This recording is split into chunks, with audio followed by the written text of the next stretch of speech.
Hi all, welcome and welcome back to my channel. In this video, I want to share two horrific stories with you. One out of Metro Detroit, Michigan, and the second out of Lancaster, California. Both unbelievable. Let's get started.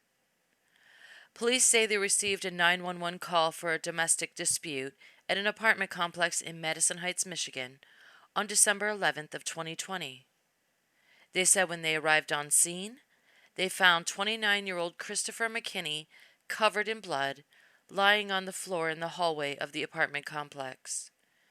As they tried to communicate with him to find out what happened to him and why he was there, he became extremely agitated with them and began yelling at them, swearing and using racial slurs. The responding officers said they didn't notice any injuries on his body to account for all the blood, so they proceeded to arrest him as he fought back, resisted, and spit on them. Police said there was blood on the wall in the hallway that led them to an apartment door that was partially open. When they entered the apartment, they said they found McKinney's 66-year-old mother and 71-year-old stepfather suffering from multiple stab wounds and other injuries. They described the scene as horrific, with blood spattered on the walls, on the carpet, and even on the ceiling. McKinney's mother told police that he had been staying with her and her husband in the apartment, and he often used their computer located in their bedroom. She said that night he was watching a video on their computer, and they asked him to stop watching it so they could go to bed. She said he became extremely irate and punched her in the face, breaking her nose. Then McKinney's stepdad stepped in to defend his mother, and McKinney started punching him repeatedly. She said her husband went to the kitchen to get a knife to stop McKinney's attack on them, but he wrestled the knife away from his stepdad and proceeded to stab them both repeatedly. They were rushed to the hospital with life-threatening injuries, and 4 days later, McKinney's stepdad died from his injuries.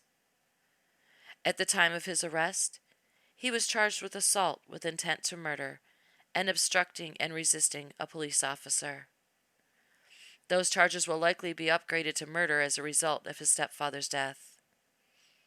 Police say McKinney faced charges in the past for assaulting his mother and stepfather, but the charges had been dropped. He's being held in an Oakland County jail on $510,000 bond. Imagine being assaulted by your child and still trying to help him, only to suffer a brutal attack at his hands as a way of him paying you back. I wonder if they just dismissed his previous violence toward them, or if they feared him. Either way, they paid a very high price for not dealing with him before. It'll be interesting to see if his mother stands by his side through his trial, trying to explain away what he did.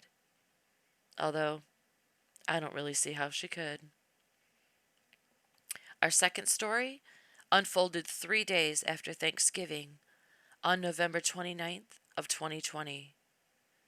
According to court documents, police in Lancaster, California, alleged that 34-year-old Maurice Jewel Taylor decapitated 2 of his children, his 12-year-old son and his 13-year-old daughter, in their home. He kept the bodies of his deceased children in his home that he also shared with his wife and 2 younger sons. The documents say he allegedly kept his 2 younger children locked in their rooms in their home without any food over the 5 days following the murders, but occasionally let them out to show them the deceased bodies of their siblings. According to the LA Times, Taylor was a fitness trainer in Santa Monica, but had recently been conducting Zoom sessions with his clients due to the pandemic. His clients became concerned when he didn't show for their sessions over the 5 days following the murders. So one client said he suspected there may have been a gas leak at their home, and he called the fire department to have them check. When they arrived at the home, they were unable to find the gas leak, but they say they did come upon the brutal scene inside the home, and they contacted police. Police said they arrested Taylor and charged him with 2 counts each of murder and child abuse. They also interviewed Taylor's wife and 2 surviving children and determined that Taylor's wife was not involved in the horrific slayings. A mental competency evaluation has been scheduled for him on January 6th of 2021, and in the meantime, he's being held on a $4.2 million bond. I don't even want to try to wrap my head around the hell his wife and 2 younger children experienced on the day of the murders, or the 5 days following, while they lived in that home with the bodies of their decapitated children. The only way I can wrap my head around it is that his wife must have feared for their lives of the 2 children that remained, so she did whatever she could to keep him from killing them also. I haven't read any more details about what they went through during those 5 days of hell, or what they did to try to survive it, but I imagine they are all too traumatized to talk about it, so we probably won't hear anything anytime soon.